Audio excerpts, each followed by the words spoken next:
Good evening and welcome. For months, the Middle East stood on the edge of a wider regional conflict. Military strikes, reciprocal threats, maritime tensions, economic disruption, and growing fears of direct confrontation between the United States and Iran dominated international headlines. Tonight, however, the picture appears to be changing. Washington and Tehran have signed a memorandum of understanding aimed at ending months of confrontation, opening what both governments describe as a new phase of diplomacy. The agreement paves the way for a 60-day negotiation process intended to address some of the most sensitive issues dividing the two countries. Yet despite the diplomatic breakthrough, many of the most difficult questions remain unresolved. Iran insists its ballistic missile program is not open for discussion. Its nuclear material will remain inside the country. The Strait of Hormuz, Tehran says, will never return to what it was before the conflict. Meanwhile, Washington welcomes the agreement while making clear that military options remain on the table should Iran fail to meet its commitments. So, are we witnessing the beginning of a historic reconciliation between two long-time adversaries? Or is this merely a pause before another cycle of confrontation? We'll discuss this and more shortly.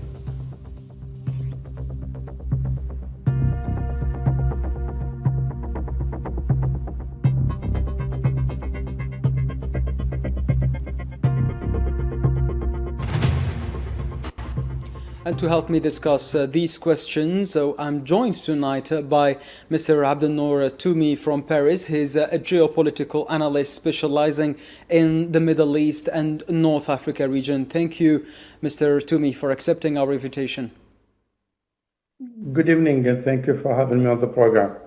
Thank you so much. And I'm also joined tonight by Mr. Massimiliano D'Amore from Rotterdam, from the Red Zone Geopolitical Risk and Maritime Security. He's a geopolitical risk and maritime security analyst. Thank you so much for accepting our invitation.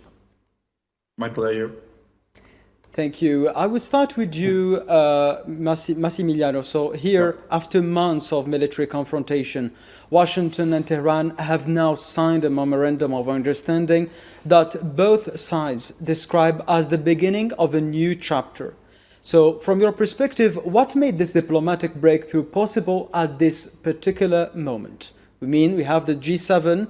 You've seen this context after months of tensions. What made it possible at this particular time? Previously on different shows, I was saying that I saw that end for the negotiations since there was a sort of structural misalignment between the requests from both parties. From what I see from these 14 clauses memorandum of understanding, the United States made big concessions in terms of contractual bargaining power, and actually Iran was able to do so using the Strait of Hormuz as a bargaining chip, wanting to defer nuclear talks. We are seeing an historical moment in terms of diplomacy capabilities and frameworks from Iran with the Strait of Hormuz. They have, in a sense, institutionalized the use of these tools of coercion during contractual tables. Yes. So while also diplomacy, as I have said in my introduction, appears to be gaining momentum, military forces, the United States mainly, is also saying that military options are still on the table, and the military forces remain deployed across the region, and both countries continue emphasizing deterrence. So from a security standpoint here, does signing a memorandum of understanding will immediately reduce the risk of renewed confrontation, military confrontation? No, I don't think so. I think that we are overlooking an essential clause of the memorandum of understanding, which is the first clause, but this document includes also the Lebanon ceasefire. Today, Israel bombed the Dahia district in Beirut, killing 3 people, where there was a retaliation from Hezbollah, where an IDF soldier died. So that front is very far from being closed, and the Israel Minister of Defense and then Prime Minister Benjamin Netanyahu stated that they would continue with the operations Silver Pro started in April, and so they will consolidate the yellow buffer zone over the Litani River. Yes, and here I would like to bring in Mr. Abdelnour to me to speak about this point here, particularly when we speak about the agreement. The main figure here is the U.S. President Donald Trump, which has described the agreement as a major diplomatic success for the United States, while Iranian President Masoud Pezeshkian has called it a historic document based on mutual respect. How important is domestic political messaging for both leaders at this stage, for both the Iranian public and also the American public? Actually, this memorandum of understanding process that will open up for a direct negotiations that will be, as it is mentioned in the 14 point of this MOU, for 60 days, and those 60 days will be for sure extended because of the main thorny issues of this process, actually that led to the 108 days of illegal war that was an illegal war and war of choice for the U.S. because it was dragged by the Zionist state prime minister, actually, who was his main goal to drag American found an opportunity with a president that he didn't actually at that moment, because everything has changed from yesterday signature at Versailles, and maybe later I will make a comment on Versailles. So he did drag the U.S. president to that war that, I mean, everybody turned out the war that with no objective and no end game. As a result, it was, having these catastrophic results and a strategic failure for the Zionist state prime minister, that who is actually now suffering great deal from this document of the Memorandum of Understanding. Now, as far as the US president, actually, who didn't have much room to continue with this war, because, as I stated from the beginning, it was not, it did not have a strategic objective and an end game ahead, in other terms, a political solution. So that was, he called himself in this tragedy that he was looking for an exit. So, and this exit actually turned out to be a tragedy for him, because he knows well that, I'm not going to talk about the FIFA World Cup, the ongoing FIFA World Cup, but there are two key elements that he was worried about, is the Russia for the 250 years of the celebration of the foundation of the Republic, and also that will lead to long 2 months of summer to the Labor Day on the first week of September, in which we'll open up a political hot season, that there are midterms elections in November. And President Donald Trump, he is seriously worried about the midterm elections results, because by any means he doesn't want to lose both the House and the Senate. He might lose the House, but now if he continues, he might lose the Senate. Therefore, it will be the end of his second term. In other terms, will be actually having a terrible legacy. So now, as far as for the Iranians, and of course, Iran has come out wounded but strong, and I think it was mentioned by your distinguished guest previously that it is historic, and we are in a historic moment now for in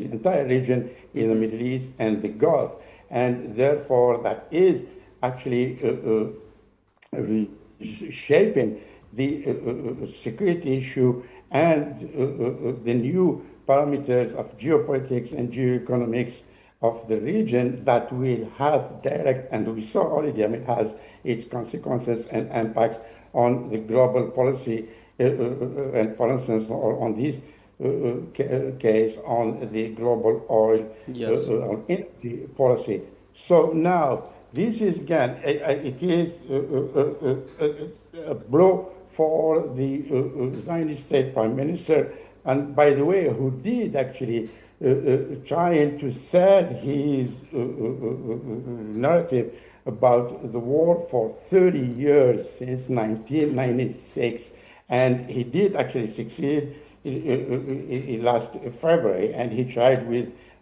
presidents such as George W. Bush in 2003, and with Barack Obama, and with Joe Biden, and to President Donald Trump. So he has been trying to do that for 30 years. He succeeded finally, but he now actually he showed all his cards, and all his cards burned. And there is an interesting element here for the President Donald Trump base when it comes to his actually speaking about the midterm elections. And now, sure, we read this morning, and the reports coming from Washington, and particularly from the far right and the Zionist lobby in Washington, D.C., and heavyweight politicians who are criticizing President Donald Trump's signature, or this virtual signature. Yes, of very clear. You have mentioned, Mr. Toomey,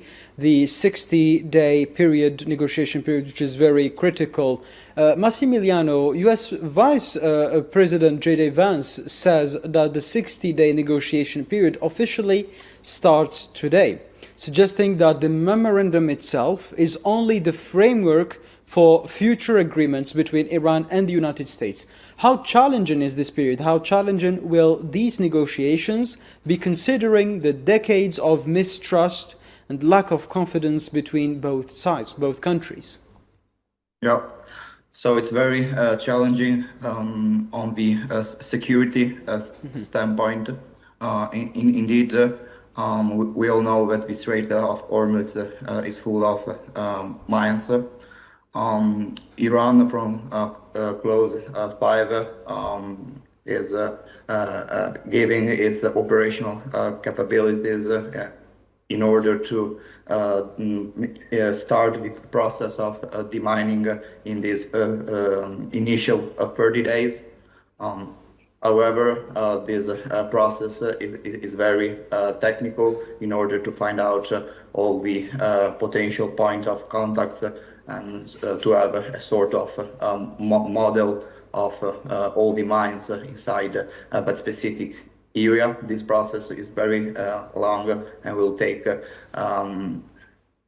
weeks or even months.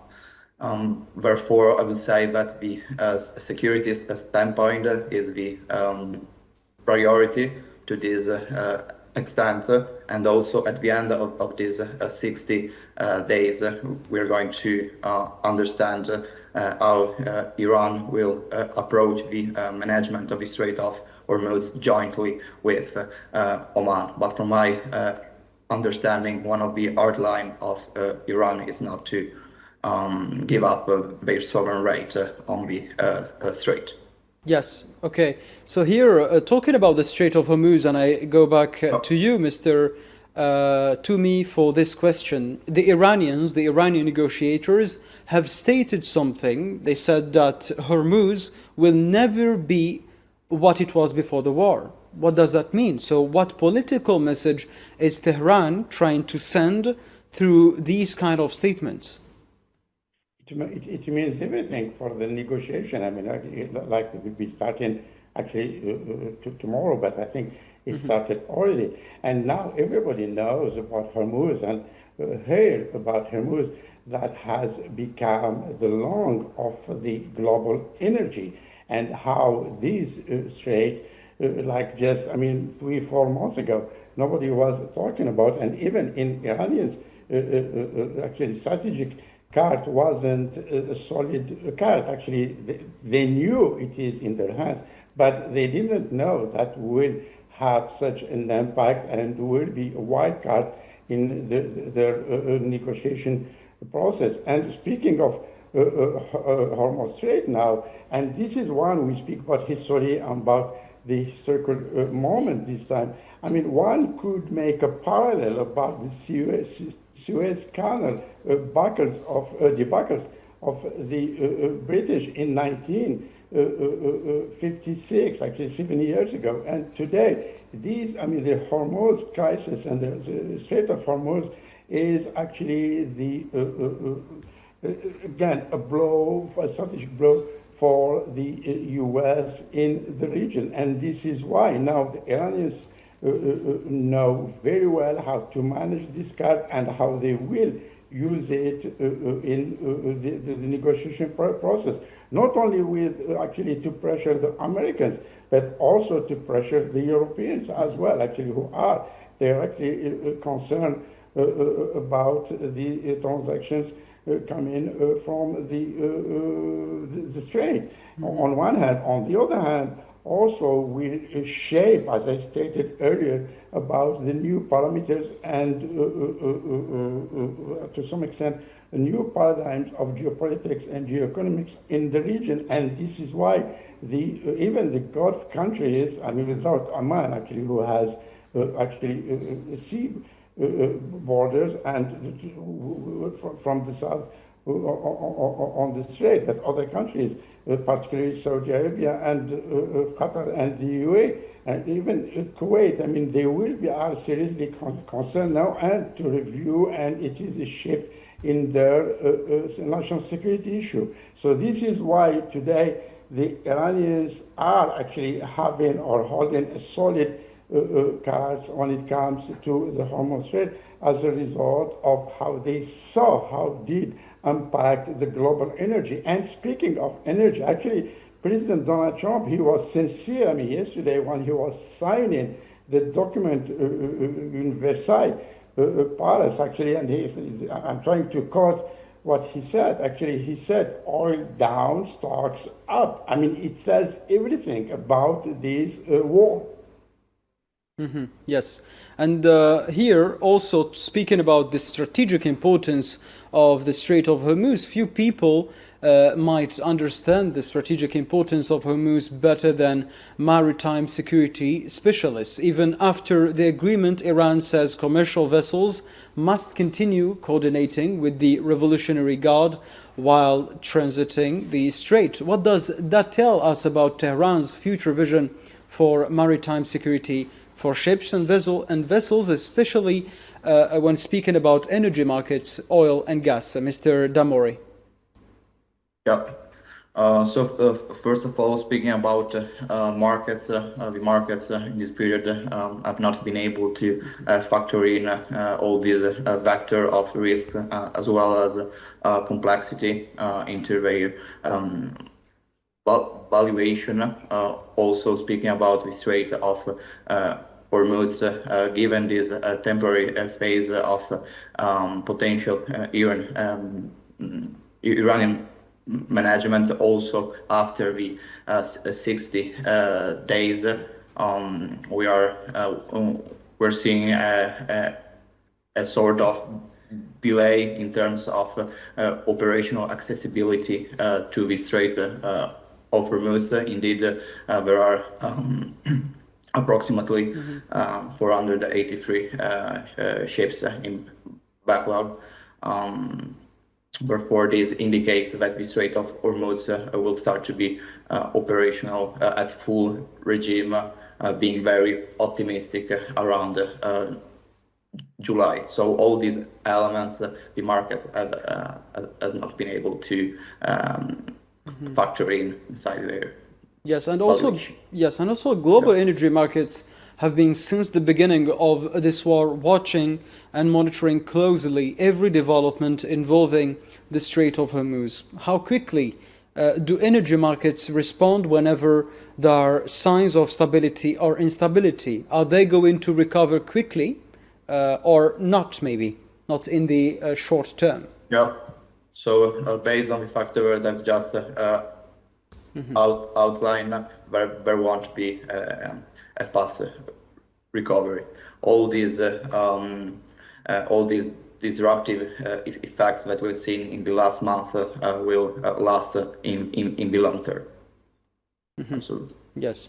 So while maritime security and energy routes remain central concerns, negotiators must now confront perhaps the most sensitive issues of all: sanctions, nuclear activities, missile capabilities, and the future balance between diplomacy and deterrence. So even if both governments describe the memorandum as a diplomatic breakthrough, maybe the most difficult question or questions have deliberately been left for the next 60 days. Mr. Toumi, we say sanctions remain in place, the nuclear program remains unresolved, and Iran continues to draw clear red lines around its missile capabilities. Whether diplomacy can overcome those differences is now maybe the real test, isn't it, Mr. Abdel Toumi?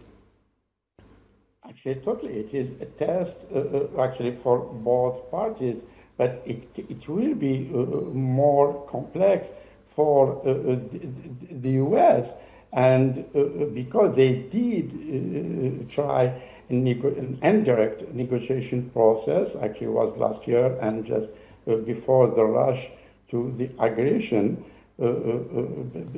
and under the mediation of Oman. But now the Iranians now actually, speaking about diplomacy here, as we're talking about diplomacy at large, actually very interesting. There are news reports like they're talking even about psychological diplomacy and how the Iranians are ready for these negotiations because they mastered the process, and they have been negotiating with the Americans for more than 2 decades. I mean, not one doesn't have to go to 4 decades ago, but just recently, and in the recent years, the Iranians manage very well that process because they are having competent diplomats and experts on technical issues. Having said that, I'm not saying the Americans are not that competent and didn't have